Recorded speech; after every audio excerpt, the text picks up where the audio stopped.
Bienvenue dans l'émission Prophetic Voice. Comme je vous l'avais promis, aujourd'hui notre thème c'est l'éducation prophétique par les livres. Le premier livre que le chrétien doit lire, c'est sa Bible. En effet, il doit bien connaître la parole. La Bible dit, parlant de l'écriture, que c'est une parole prophétique plus certaine. Il y a quelqu'un qui a dit que pour cacher quelque chose à un noir, il faut le mettre dans les livres. Et la raison qu'il avançait, c'était que les Africains, ou alors les Noirs, de façon générale, ne lisaient pas. Aujourd'hui, je vais te montrer les bien-fondés de la littérature, de la lecture, qui vont t'aider à avancer dans ta vie. Je prends déjà une portion de l'écriture, c'est 2 Pierre chapitre 1, du verset 5 au verset 7. La Bible dit, à cause de cela même, faites tous vos efforts pour joindre à votre foi la vertu, à la vertu la science, à la science la tempérance, à la tempérance la patience, à la patience la piété, à la piété l'amour fraternel, à l'amour fraternel la charité. Ici, l'apôtre Pierre est en train de nous montrer l'évolution du croyant. En effet, il est en train de nous montrer tout simplement que la foi en elle-même ne suffit pas. C'est-à-dire la foi isolée ne suffit pas. C'est pourquoi il dit ajoutez à votre foi la vertu. Et après cela, à la vertu, la science, etc. Donc, la prière seule ne suffit pas. La foi seule ne suffit pas. Nous devons également chercher le Seigneur dans la littérature, dans les livres. Dieu qui nous aime nous a donné un livre que nous appelons la Bible. C'est là que nous pouvons chercher et trouver le Seigneur. Il y a beaucoup de choses prophétiques dans la Bible. En effet, un quart de la Bible, ou alors 25% si vous voulez, de la Bible est prophétique. Et comme je l'ai déjà dit ici, plus de 90% de la Bible a été écrite soit par un apôtre ou un prophète. La Bible que tu as entre les mains est un livre prophétique. En fait, il commence par un livre prophétique et il s'achève également par un livre prophétique. Le meilleur outil que tu peux avoir entre les mains, c'est la Bible. Mais il faudrait comprendre que ce n'est pas toujours facile de comprendre la Bible. C'est pourquoi nous allons voir quelques ouvrages qui vont nous aider à comprendre justement cette Bible. Parce que nous savons que nous devons comprendre ce que nous lisons. C'est pourquoi le diacre Philippe avait demandé à l'eunuque éthiopien, est-ce que tu comprends ce que tu lis? Parce que le fait de lire ne veut pas forcément dire que tu comprends ce que tu lis. Donc il y a des ouvrages que certains serviteurs de Dieu ont écrits qui nous aident à mieux comprendre la parole, à mieux comprendre nos expériences. Vers la fin, je vais vous présenter 7 ouvrages qui vont vous aider, qui m'ont aidé à avancer dans ma marche avec le Seigneur. Pourquoi l'éducation prophétique par les livres? Les livres, parce que les livres sont des ouvrages qui sont bien écrits. C'est la différence avec la lecture ou la littérature dans les réseaux sociaux, par exemple. Un ouvrage ou alors un livre te permet de comprendre des choses de façon éducative. C'est-à-dire les livres sont éducatifs, alors que les réseaux sociaux ne le sont pas forcément. Voilà, nous savons que nous les croyants, très souvent, nous préférons regarder un match de football que de lire un bouquin. Nous préférons regarder des films que de lire un livre. Nous préférons regarder des émissions à la télévision au lieu de lire le livre. En effet, la littérature est très minimisée dans les milieux africains. C'est la raison peut-être encore pour laquelle notre littérature, l'histoire de l'Afrique ou des Africains est toujours orale. C'est-à-dire, on nous raconte des choses de nos familles, il y a des choses qu'on me raconte au sein de ma famille, mais que je ne trouve nulle part. Ce n'est écrit nulle part. Donc, j'aimerais t'encourager aujourd'hui par cette émission à chercher aussi le Seigneur dans les livres. Moi, j'ai lu beaucoup de livres et j'en lis pratiquement chaque jour. Et je vais te présenter à la fin quelques ouvrages qui pourront t'aider. Voilà. Le prophète Daniel était un lecteur lui-même. Nous lisons cela dans Daniel chapitre 9 au verset 2.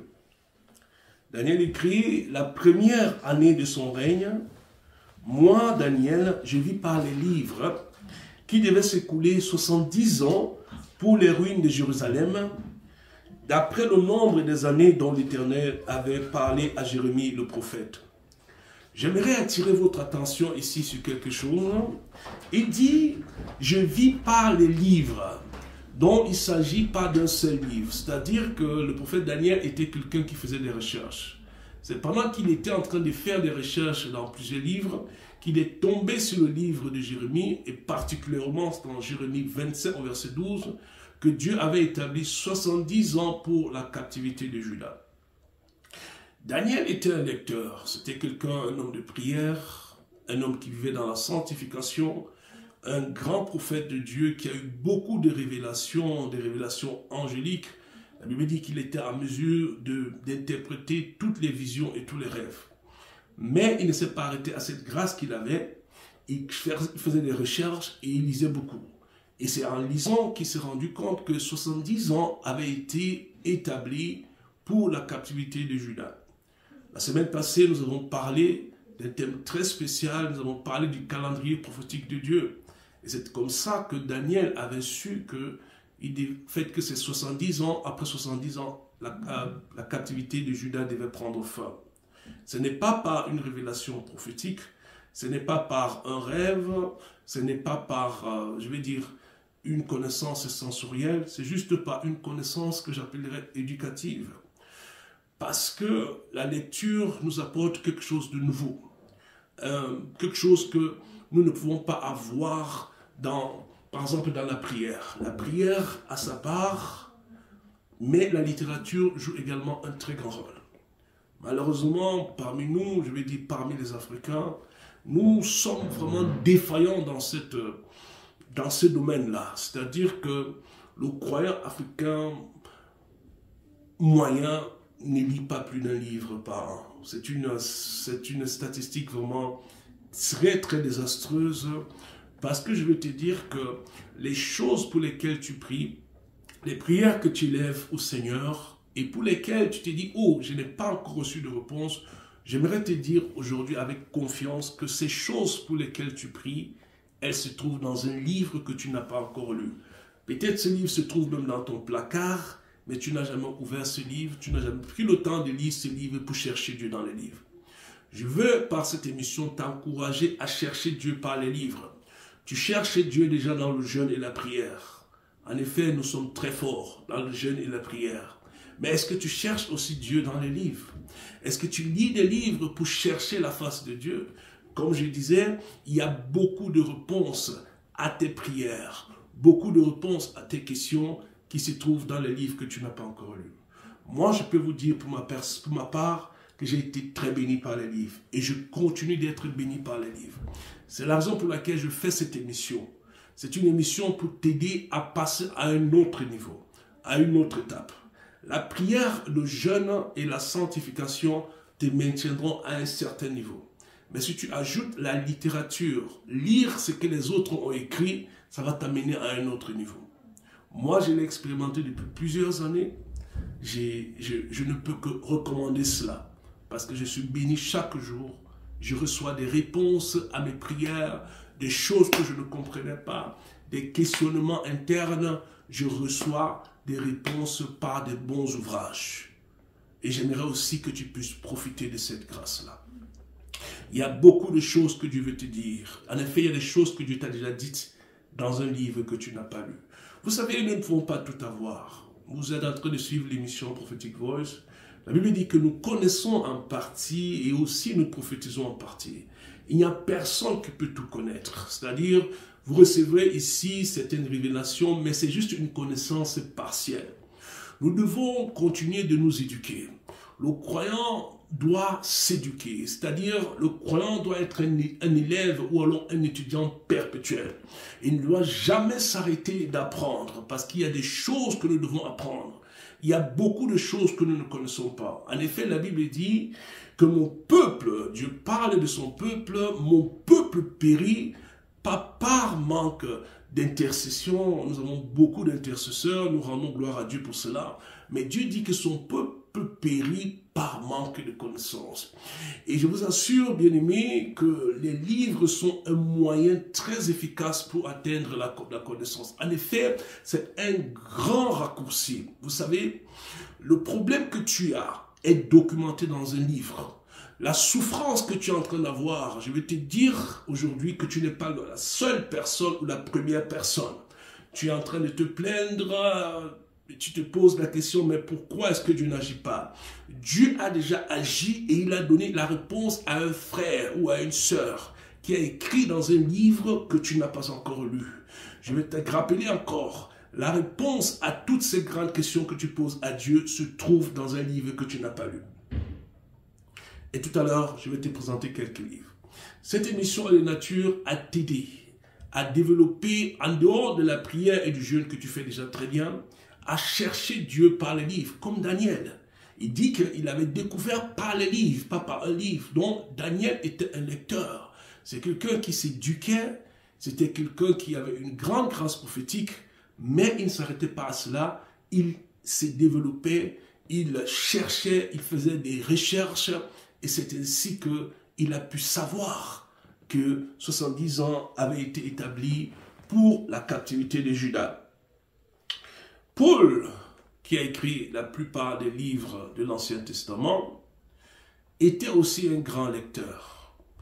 Paul écrit 1 Timothée chapitre 4 verset 13, « Jusqu'à ce que je vienne, applique-toi à la lecture, à l'exhortation, à l'enseignement. » Paul est en train d'écrire à son fils Timothée et lui dit de s'appliquer à la lecture. Vous comprenez? Je disais tout à l'heure que la lecture est très négligée. La lecture est très négligée généralement dans les milieux chrétiens africains. Voici Paul qui était un grand serviteur de Dieu, le plus grand auteur du Nouveau Testament. Il a écrit 13, peut-être 14 livres, parce qu'on n'est pas sûr qu'il a écrit le livre d'Hébreu. 13 livres de toute façon. Il dit à son fils Timothée, « Jusqu'à ce que je vienne, applique-toi à la lecture, à l'exhortation et à l'enseignement. » Ça ne veut pas dire que Timothée ne devrait pas prier, mais il insiste sur le fait que Timothée devait lire. Pour se tenir devant le peuple de Dieu, il doit avoir beaucoup lu. Il doit s'appliquer à la lecture. Alléluia. Il dit encore dans 2 Timothée chapitre 4 verset 13, « Quand tu viendras, apporte le manteau que j'ai laissé à Troas, chez Carpus, et les livres, surtout les parchemins. » Donc il demande à Timothée de lui ramener des livres. Pour faire quoi? C'est pour lire. Malheureusement, nous avons beaucoup de croyants qui ont des livres, ils ont des grandes bibliothèques, mais ils ne prennent jamais le temps de lire ces livres. Mais Paul était un lecteur. La Bible dit qu'il avait étudié au pied de Gamaliel, qui était un grand docteur de la loi à l'époque de Paul. Paul était quelqu'un d'éduqué. C'est la raison pour laquelle Dieu pouvait l'utiliser dans plusieurs autres domaines que, par exemple, l'apôtre Pierre ne pouvait pas, c'est-à-dire l'apôtre Pierre n'avait pas accès à cette grâce parce qu'il lui manquait une certaine connaissance et qui n'avait pas, souvenez-vous, c'était un pêcheur galiléen qui n'était pas très éduqué, mais Paul a pu, mettre en valeur cette connaissance. Il avait une connaissance très développée et c'était quelqu'un qui lisait. C'était aussi, n'est-ce pas, c'était un pharisien, quelqu'un qui faisait beaucoup de recherches. Et c'est ainsi que Dieu pouvait l'utiliser dans plusieurs domaines de la vie. Donc, c'était un grand lecteur et voilà que Dieu l'a utilisé et il est le plus grand auteur du Nouveau Testament. Comme je disais, j'aimerais vous présenter 7 livres. Avant de vous présenter ces 7 livres, j'aimerais vous dire qu'il y a beaucoup de fausses doctrines dans le prophétique. Et ces fausses doctrines également se retrouvent dans les livres. Moi, je lis beaucoup de livres. J'en lis pratiquement chaque jour. Et il y a beaucoup de livres que j'ai commencé de lire, je vous assure, bien aimé, que la doctrine était tellement mauvaise que je n'ai pas pu vraiment achever ces livres. Je peux vous prendre quelques exemples. J'ai eu un livre un jour, en fait, qui parlait justement des choses prophétiques, des révélations, etc. Dans ce livre, l'auteur appelait ceux-là qui n'étaient pas encore croyants de donner leur vie au Seigneur. Il avait écrit une prière de repentance et il demandait au lecteur de lire, en fait, de faire cette prière histoire de donner sa vie au Seigneur. Alléluia, ça c'est bon, c'est ce que nous devons faire. Et dans les prochaines lignes, l'auteur commence maintenant à montrer à une personne née de nouveau, qui vient de naître de nouveau, comment avoir des visions. Vous savez, ce n'est pas une bonne doctrine. Quelqu'un qui vient de croire en Jésus-Christ doit recevoir ce que nous appelons communément des affermissements. La personne doit recevoir des enseignements sur le pardon, sur la vie du Saint-Esprit, sur la vie en communauté, sur la vie de prière, la vie de sanctification, parler de son baptême, différencier le monde et l'Église. Il doit recevoir des doctrines fondamentales sur le Saint-Esprit et vous comprenez que ce type de livre n'est pas adéquat. Tu viens juste croire au Seigneur et on commence à te faire voir les visions. Non. Vous comprenez? Donc je suis tombé sur beaucoup de livres comme ça. Il y a des livres qui parlent des codes prophétiques qui sont même des best-sellers bien aimés. Best-sellers, c'est-à-dire des livres qui ont été vendus à plus d'1 million d'exemplaires, des grands livres. Mais je vous assure, ces livres, vraiment, ce sont tout simplement des pratiques occultes. On parle des codes prophétiques. Vous me suivez si vous connaissez un verset ou des versets qui parlent des codes prophétiques. Vous pouvez poster, s'il vous plaît. J'aimerais savoir. Moi, je lis ma Bible. Je n'ai jamais vu quelque chose qui parle des codes prophétiques. Mais vous allez voir, dehors, il y a tellement d'enseignements sur les codes prophétiques. Code 1, code 2, code 17, code 18.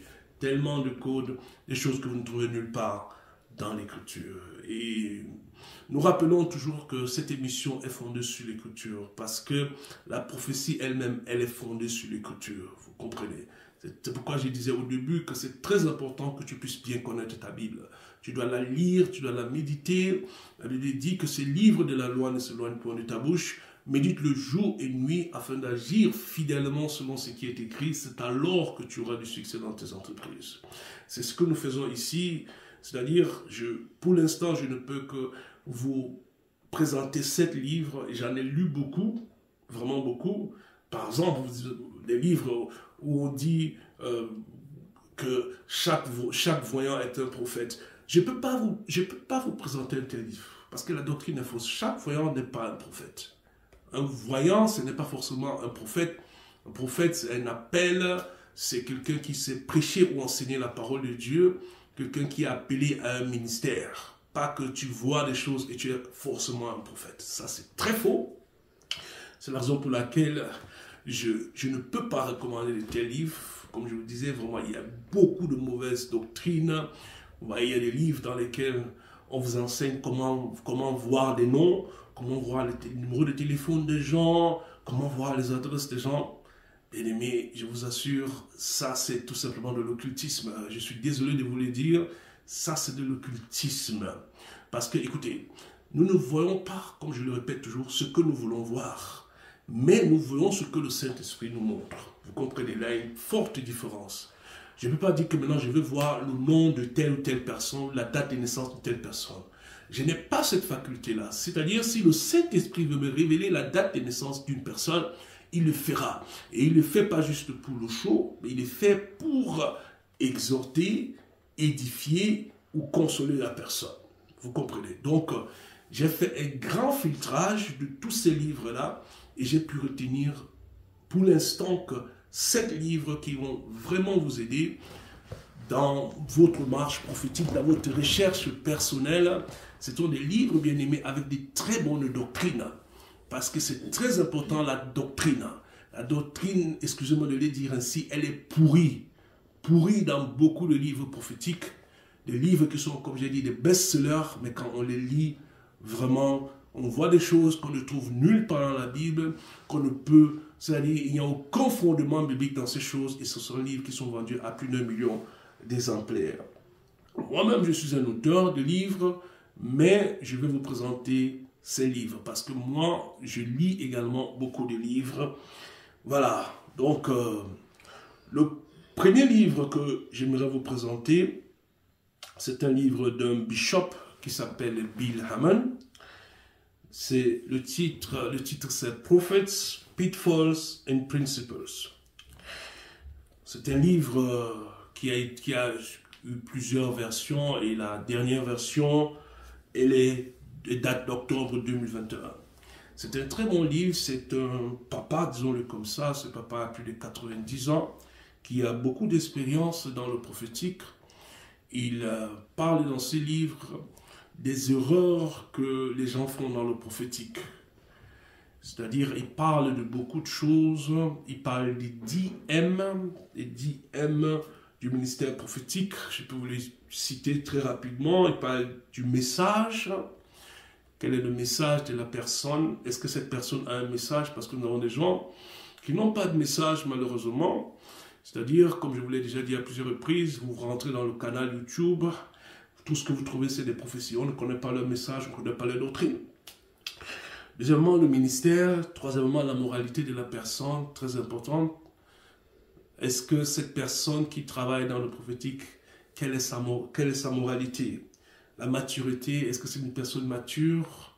Est-ce que c'est une personne qui est à mesure vraiment d'agir, de rendre le ministère avec maturité? Les motifs, quels sont ses motifs? Est-ce qu'il recherche de l'argent ou alors il recherche juste la célébrité? Les méthodes, quelles sont les méthodes qu'il utilise? Ici, nous retournons dans la Bible. Est-ce que les méthodes qu'il utilise, est-ce que ce sont des méthodes bibliques? Est-ce qu'on voit un prophète ou un apôtre ou un serviteur de Dieu utiliser les méthodes qu'il utilise? Voilà le temps de questions que nous devons nous poser. Voilà. Il y a aussi l'éthique ministérielle, très important. L'argent, quel est son caractère par rapport à l'argent? Est-ce un prophète véreux? Est-ce quelqu'un qui travaille pour son ventre? Etc. La masculinité, c'est-à-dire sa gestion, comment est-ce qu'il travaille avec les femmes, etc. Parce que très souvent, on entend beaucoup de scandales, etc. Et aussi le mariage. C'est-à-dire, cet homme, c'est un papa, il est très vieux, et il a écrit beaucoup de livres, et son ministère est fondé sur le prophétique. Il parle des erreurs que beaucoup font dans le prophétique. Par exemple, l'un des conseils qu'il donne dans ce livre, c'est de ne pas donner des dates. Si Dieu ne t'a pas donné une date, c'est-à-dire tu as vu quelque chose dans ton rêve, nous avons vu le prophète rêveur, ou Dieu t'a montré quelque chose dans une vision, nous avons vu Nabi, José, prophétesse. Si Dieu ne t'a pas donné des dates précises, ne donne pas une date par rapport à la vision. Est-ce que Ésaïe avait donné une date? Il avait dit, voici la vierge sera enceinte et elle accouchera, elle enfantera un fils au nom d'Emmanuel. Il n'a pas daté sa prophétie. Donc il y a beaucoup de prophéties non datées, hein, parce que nous voyons très souvent qu'il y a des dates qui sont données dans les prophéties et ces choses n'arrivent pas. La Bible dit que Dieu n'est pas un homme pour mentir, ni le fils de l'homme pour se repentir. Ce qu'il a dit ne le fera-t-il pas? Vous comprenez? Donc, si Dieu fixe une date à une prophétie, il accomplira également à cette date-là. Et si Dieu ne t'a pas donné des dates à la prophétie, ne donne pas de dates non plus. Donc, nous ne pouvons pas inventer des dates parce qu'il y a des choses qui ont été dites aux gens et ces choses ne sont pas accomplies à cette date-là. Et vous pouvez vous imaginer que ces personnes sont forcément déçues. Donc, c'est un bon livre, très bonne doctrine. Je vous recommande ce livre-là. Ce livre, je ne sais pas s'il est en français, mais je l'ai lu en anglais. Il faut me poser la question, mais pourquoi est-ce que tu présentes les livres en anglais? En fait, je vous ai dit que les livres que je vous présente, c'est les meilleurs livres que je peux vous présenter à l'heure actuelle.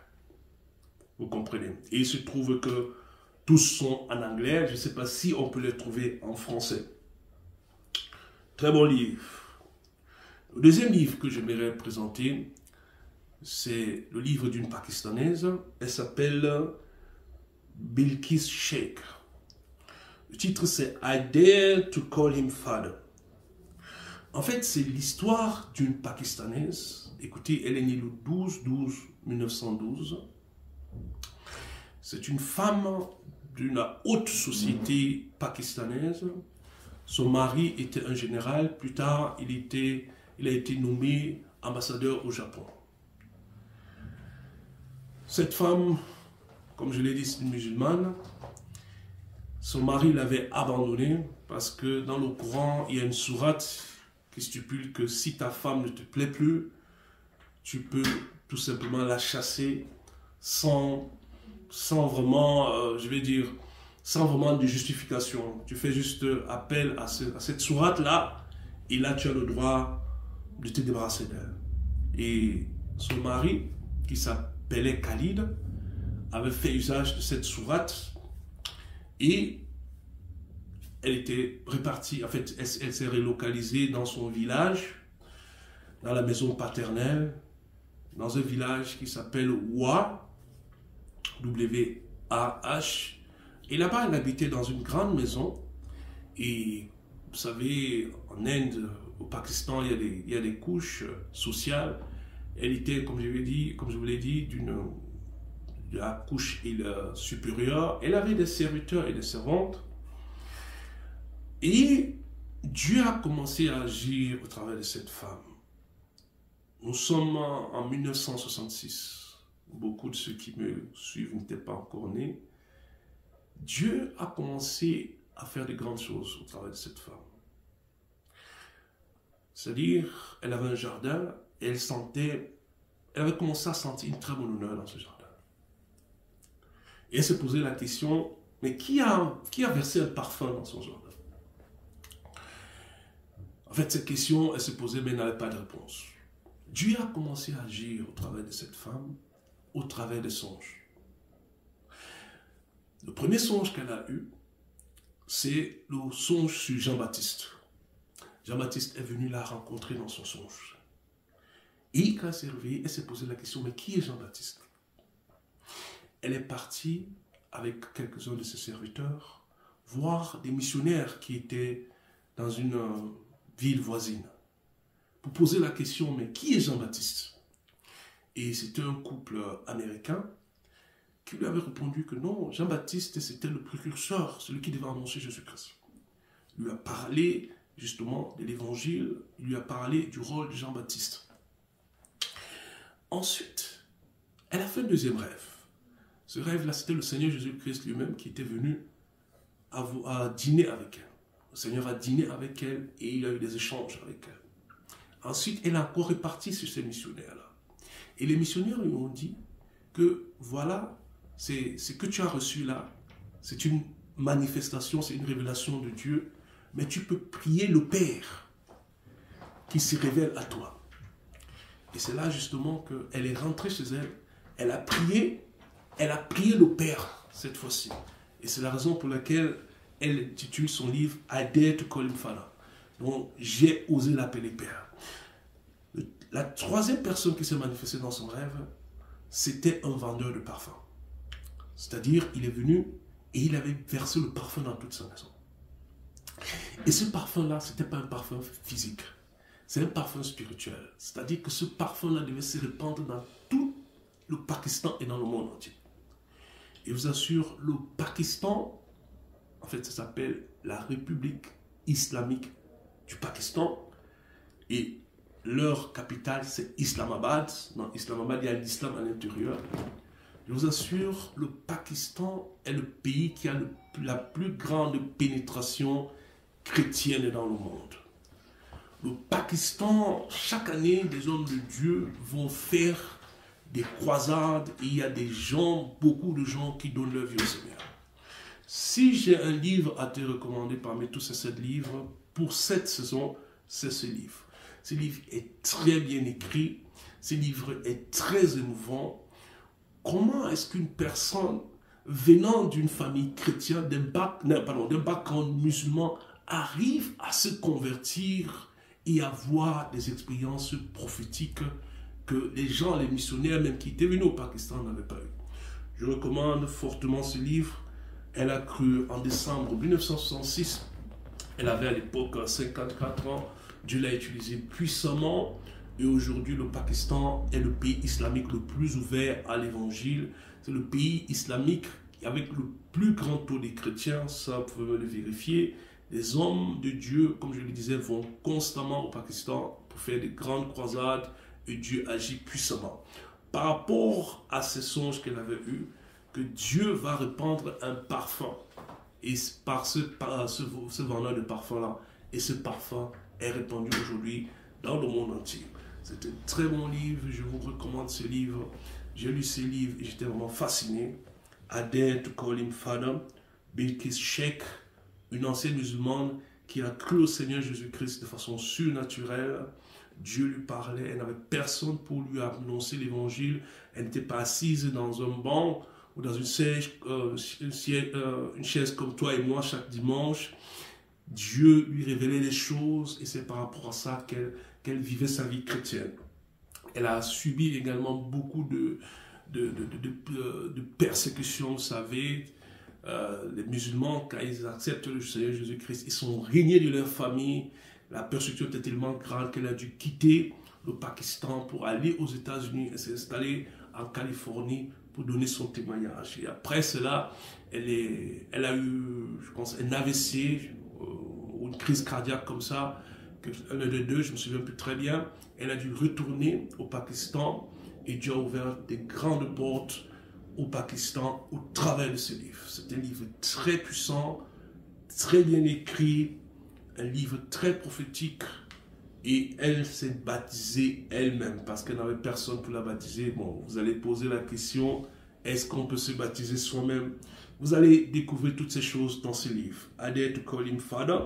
C'est un livre qui est apparu en avril 2003. Le troisième livre que j'aimerais vous présenter, c'est un livre de Kenneth E. Hagin, à ne pas confondre avec Kenneth W. Hagin. Kenneth W. Hagin, c'est son fils. Ici, je parle de Kenneth E. Hagin, le père. I Believe in Visions. C'est un livre qui est apparu en juin 1984. C'est un vieux livre. Dans ce livre, il raconte comment le Seigneur Jésus-Christ lui a apparu à plusieurs reprises. À l'espace de 11 ans, il a eu des révélations, des grandes révélations prophétiques. Et Dieu lui a révélé, entre autres, qu'il était un prophète. Parce qu'il avait deux grâces dans sa vie. La grâce de la prophétie et la grâce de l'enseignement. Lui croyait toujours qu'il était un enseignant. Et Jésus lui révèle que non, tu es un prophète. Que ton ministère prophétique passe avant le ministère de l'enseignement. Et il a vu beaucoup de choses, entre autres. Il a fait plusieurs visions. I Believe in Visions. Il partage visions qu'il a eu en l'espace de, je crois, 13 années de vision, des visions très profondes. Il parle d'une vision dans laquelle il a vu un ange, nous avons parlé des anges déjà, des anges prophétiques, un ange qui était monté sur un cheval blanc et qui tenait les rênes du cheval avec la main gauche et la main droite, il tenait un rouleau et il avançait à toute vitesse et il s'arrêtait devant Kenneth E. Hagin. Et l'homme de Dieu a lu les malheurs qui devaient arriver aux États-Unis. Il a lu ce malheur-là et ce n'est qu'après 10 ans qu'il a commencé à voir la manifestation de ces choses. Juste pour vous rappeler, l'émission de la semaine passée, où nous avons parlé de l'accomplissement de la prophétie. Nous avons dit que la plupart des prophéties, ce sont des prophéties qui se réalisent à moyen terme, c'est-à-dire entre 2 et 20 ans. C'est un très bon livre. C'est un livre que je recommande absolument. Le quatrième livre que je vous proposerai de lire, c'est aussi un livre encore de Kenneth E. Hagin. C'est un livre qui est apparu en juin 1988. C'est Plans, Purposes, Pursuits. C'est un livre qui parle du fait que chaque personne a une destinée sur la terre et que la destinée de tout croyant est différente de chaque croyant. C'est-à-dire que tu ne dois pas copier ce que les gens sont en train de faire. Ce n'est pas parce que ce que la personne est en train de faire a du succès et tu prends, tu copies. De nos jours, nous avons beaucoup de copistes qui copient un modèle qui a fonctionné pour une personne, mais ce n'est pas le plan de Dieu. C'est-à-dire, nous poursuivons les plans d'autres personnes, mais nous ne poursuivons pas le plan de Dieu. En fait, c'est un appel, bien-aimé, à chercher le plan de Dieu pour ta propre vie. C'est-à-dire que lorsque tu découvriras le plan de Dieu pour ta vie, alors tu marcheras dans la volonté parfaite de Dieu. Il parle dans ses livres de la volonté permissive de Dieu et de la volonté parfaite de Dieu. Et que beaucoup de serviteurs marchent dans la volonté permissive de Dieu. Il a même parlé de plusieurs serviteurs qui mourent avant leur temps. Pourquoi? Parce qu'ils marchaient dans la volonté permissive de Dieu. Lui-même, il a dit, il écrit dans ce livre qu'il a marché longtemps dans la volonté permissive de Dieu. Donc ici, il s'agit d'un livre où tu dois choisir. C'est-à-dire que tu vas aller à la recherche du plan que Dieu, c'est-à-dire que tu dois découvrir le plan de Dieu pour ta vie. Le plan de Dieu pour ta vie, bien-aimé, c'est un plan unique. C'est-à-dire, ça n'a rien à voir avec les autres personnes. Peut-être que quelqu'un, tu vois, quelqu'un qui fonctionne dans une grâce, tu désires aussi cette grâce-là. Tu dis oui, parce que cette personne a du succès. Moi aussi, j'ai dit cette grâce. Mais est-ce que tu t'es posé la question? Est-ce que Dieu t'a révélé que est-ce que c'est ça que Dieu veut pour toi? Donc, c'est un très bon livre qui nous montre que chacun est unique et chacun a une destinée sur la terre et chacun doit poursuivre non les plans du voisin ou du frère qui a du succès, mais chacun doit poursuivre les plans que Dieu a établis pour lui. Par exemple, il sait, par la grâce prophétique qui était sur lui, quelle femme il devait épouser et le nombre d'enfants qu'il devait avoir. Il savait qu'il devait avoir 2 enfants avec sa femme. Donc, c'est quelqu'un qui a eu beaucoup de succès dans son ministère et en fait, la raison pour laquelle il a eu beaucoup de succès, c'est parce qu'il savait ce que Dieu voulait de lui. Donc, à un moment de sa vie, il a quitté la volonté permissive de Dieu pour entrer dans la volonté parfaite de Dieu. Et c'est comme ça qu'il a eu le succès. Très bon livre, très bien écrit. Le 5e livre que j'aimerais présenter, c'est encore un livre de Kenneth E. Hagin qui est apparu en août 1999. C'est He Gave Gifts Unto Men. C'est un très bon livre. C'est un livre qui parle des apôtres, des prophètes et des pasteurs. Il parle des apôtres, il dit que les apôtres de la Bible sont différents des apôtres actuels. C'est-à-dire ce sont des apôtres fondamentaux, les 12 apôtres. La Bible dit que la muraille de la Nouvelle Jérusalem a 12 fondements et sur ces 12 fondements sont inscrits les 12 apôtres de l'agneau. Alléluia. Donc, c'est des apôtres qui sont à un autre niveau. Mais nous, de nos jours, nous avons aussi des apôtres, des prophètes et des pasteurs. Il parle des prophètes, il donne des prophéties, il enseigne sur la prophétie et l'une des prophéties qu'il avait données, c'est la prophétie sur le prophète William Branham. Entre autres, vous allez lire cela, c'est un très bon livre, un livre vraiment à recommander, avec naturellement une très bonne doctrine, parce que comme je vous ai dit, j'ai fait le filtrage pour 7 livres seulement à cause de la qualité de la doctrine. Le 6e livre que je vais vous présenter, c'est un livre sur les anges de Kevin Basconi, un livre qui est apparu en janvier 2015. C'est Visitations of Angels and Other Supernatural Encounters. En fait, j'ai lu beaucoup de livres sur les anges, j'en ai lu beaucoup. Mais ce livre, bien aimé, c'est le meilleur livre que j'ai lu sur les anges. La doctrine, elle est bonne, les expériences vraiment peuvent être prouvées sur le plan biblique. Et en lisant ce livre, j'ai compris beaucoup de choses que Dieu faisait dans ma vie, comme je vous ai dit. Que la littérature, quand je parle de littérature, je parle des livres, des ouvrages, c'est un raccourci pour toi. Tu n'as pas besoin de recréer la roue, hein, ou de réinventer la roue. Beaucoup de gens sont passés là avant toi. Le ministère dans lequel tu travailles, tu n'es pas le premier ou la première à travailler dans ce ministère. Il y a des gens qui t'ont précédé et qui ont laissé par la grâce de Dieu des ouvrages. Et ici, dans ces livres, vraiment, nous voyons comment Dieu travaille au travers des anges. C'est-à-dire que ça nous permet de mieux comprendre des livres comme l'Apocalypse. le rôle des anges, qu'est-ce qu'ils font, leur activité, comment ils aident les croyants. C'est un très bon livre et je ne peux que vous recommander ce livre. Kevin Basconi, un livre paru en janvier 2015, Visitations of Angels. Maintenant, je vais arriver au 7e et dernier livre. C'est un livre de Wallace Heflin. C'est un ancien livre, un livre qui est apparu en août 2008. Le titre, c'est The Power of Prophecy. Ce livre, c'est un très bon livre. En effet, je lis ce livre une fois par an. Bon, on est maintenant en 2025, je ne l'ai pas encore lu parce que je lis d'autres livres. Mais je vais les lire d'ici décembre, jusqu'à la fin de l'année. C'est un très bon livre. Un livre qui parle des 7 profondeurs de la prophétie, des 7 éléments du ministère. Qu'est-ce qu'il faut dans le ministère prophétique? Et ce livre a été écrit par un évangéliste. Voilà, Heflin, c'était un évangéliste qui voyageait dans le monde entier et que Dieu utilisait aussi beaucoup dans le prophétique.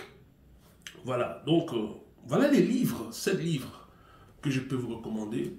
Ce sont des livres que moi-même j'ai lus, parce que je ne peux pas vous recommander des livres que moi je n'ai pas lus.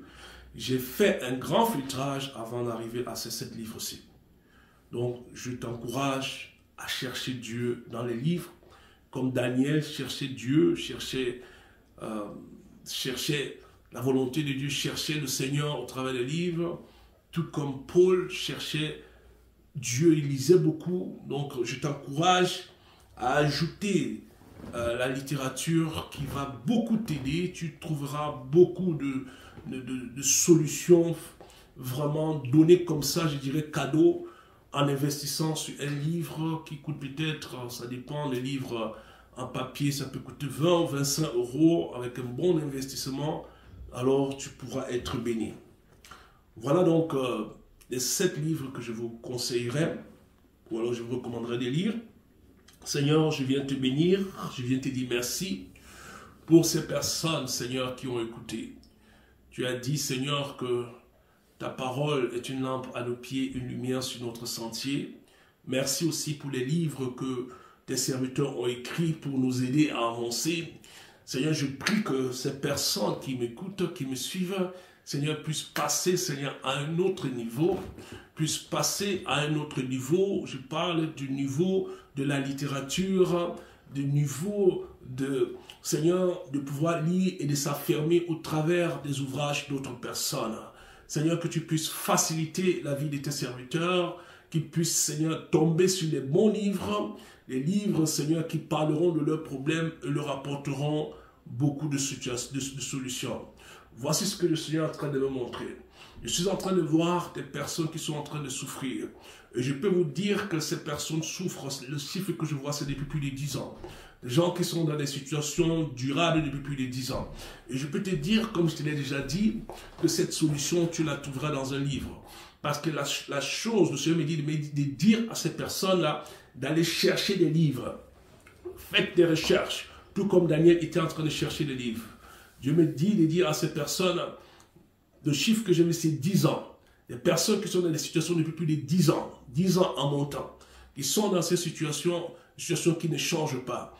D'aller chercher des livres et prier Dieu qui puisse te conduire dans des bonnes littératures au nom de Jésus-Christ. Et là-bas, tu trouveras la solution. Seigneur, merci pour ton peuple. Merci de ce que tu apportes la lumière au travers, Seigneur, de la littérature. Merci pour tous ces livres bénis que tes serviteurs ont mis à notre disposition. Nous sommes, Seigneur, dans une époque où la Bible dit que la connaissance augmentera. Cette connaissance, elle est disponible, Seigneur. Je prie que tes serviteurs et tes servantes puissent, Seigneur, ô Dieu, ouvrir ces livres et les lire. Ouvrir ces livres et les lire. Le Seigneur est en train de me montrer un aigle. Vous savez, l'aigle, c'est le symbole du prophétique. Vous savez, vous avez la possibilité d'augmenter même votre grâce prophétique au travers de la littérature. C'est-à-dire, mieux on comprend une chose, plus on est performant dans cette chose-là. Seigneur, je prie au nom de Jésus que la grâce prophétique, que l'œil de l'aigle soit relâché dans cette saison. Que l'œil de l'aigle soit relâché dans cette saison. Et je prie, Seigneur, que tu puisses rencontrer tes serviteurs et tes servantes au travers du ministère de la littérature. Bien-aimé, il y a des bons livres qui ont été écrits des bons livres qui sont dans le marché, que tu n'as pas encore lu. Et ces livres-là changeront ta vie. Ces livres-là apporteront une lumière dans ta vie, t'apporteront une solution, une facilitation, une meilleure compréhension des choses spirituelles. Merci beaucoup Seigneur pour toutes ces personnes. Toutes ces personnes qui liront rencontreront le Seigneur dans une autre dimension. Parce que ce que je suis en train de voir et je suis en train de ressentir par la grâce sensorielle, qu'il y a un grand manque, un grand vide, c'est-à-dire dans les vies des croyants. C'est-à-dire ce vide-là, c'est-à-dire ce vide, c'est-à-dire le vide de la littérature. Parce que les gens ne lisent pas, hein, les gens aiment plutôt voir les vidéos. Il n'y a rien de mal à ça, bien aimé, de voir les vidéos. Moi aussi j'en vois. Mais il y a un grand vide dans le corps du Christ en ce qui concerne la littérature.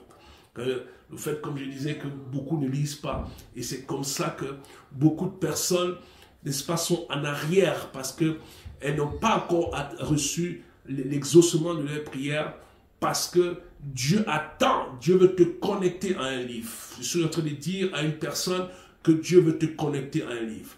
Dieu veut te connecter à un ou plusieurs livres, des choses qu'il a faites dans la vie d'un serviteur ou d'une servante, et il n'a pas besoin de te les redire. Tu dois aller rencontrer le Seigneur là-bas. Je suis en train de voir des gens qui iront dans des retraites pour lire la Bible, pour lire la parole de Dieu. De voir des gens qui sont encore dans les retraites pour lire des livres que Dieu leur a demandé de lire. Des livres qui vont transformer leur vie. La transformation, Dieu me demande d'annoncer une transformation qui viendra au travers de la littérature. Au travers des choses que tu n'as pas encore lues. Au travers des choses que tu recherches, mais ces choses sont stockées dans un livre. Ces choses sont stockées dans un ouvrage que tu n'as pas encore ouvert. Peut-être même cet ouvrage se trouve dans ta propre maison, mais tu n'as pas encore pris le temps de lire. Dieu déclare maintenant que ça c'est la saison de lire. De lire déjà la parole de Dieu. Comme j'ai dit, tu dois lire, tu vas beaucoup lire l'écriture, tu dois maîtriser la parole de Dieu, tu dois maîtriser les versets, mais aussi, tu devrais aussi lire ce que les autres ont écrit. Parce que ce que vous recevrez de moi, c'est juste une partie. Et nous, ce sont des partitions que nous avons. Vous comprenez? Ce que vous recevez dans Prophetic Voice, c'est juste une partition. Ne vous arrêtez pas juste à Prophetic Voice. Continuez de chercher le Seigneur dans la parole de Dieu, dans les ouvrages divers que le Seigneur vous donnera de lire. Priez beaucoup pour que le Seigneur vous donne de tomber sur les bons livres. Malheureusement, les livres que j'ai donnés, c'est des livres en anglais. Je ne sais pas si ces livres sont en français, mais je vous assure, ce sont les meilleurs livres sur le plan doctrinal, sur le plan de la révélation, sur le plan prophétique. Ce sont les meilleurs livres que je peux vous offrir pour l'instant. Comme Dieu a dit, ça c'est une saison pour lire, pour chercher Dieu par la littérature, comme Daniel et Paul. Soyez bénis, je vous souhaite une bonne lecture et à la semaine prochaine. Ton nom est infiniment grand. Ton nom est infiniment grand. Ton nom est infiniment grand. Ton nom est infiniment grand. Yeah. Ton nom est...